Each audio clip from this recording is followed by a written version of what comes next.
অভাবের সংসারে শ্বশুর বাড়ি যেতে চাইলাম না, তো টাকা খরচ করে শ্বশুর বাড়ি যাবো, তাতেও মন চাচ্ছে না। শাশুড়ি এত করে করছে, বউটাও দেখার ইচ্ছা হচ্ছে। যাই যাই এই বউটা দেখেই আসি।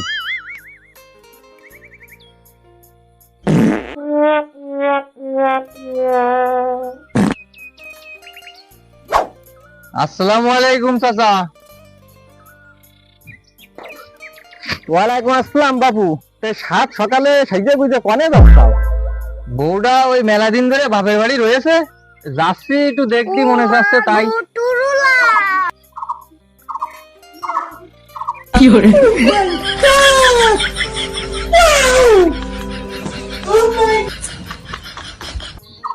সে শ্বশুর বাড়ি যাচ্ছাও ভালো কথা, সে তো বুঝলাম বউ মেলা দিন তখন শ্বশুর বাড়ি যাচ্ছাও, আবার যাচ্ছাও পাঞ্জাবি পরে, তা আবার ইন করা। সামনের পাশে ইন করি চাও, তা পিছনের পাশ করেনি কেন বাবু? সে কথা আর কোয়েন না কাকা, এর পিছনে তো কাহিনী একটা আছে। সে কাহিনীটা কি বাবু, সেটা একটু শুনবো, কদিনই দেই। আরে কাকা, আমার এই পায়জামার পিছনে ফুটো, এই কারণে পাঞ্জাবির পিছনে তো ছাইড়ে দিছি।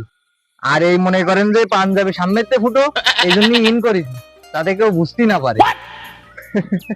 তাহলে তো বাবু তোমার মতো মেলা বুদ্ধি, এত বুদ্ধি তুই তুমি থাকো কবে?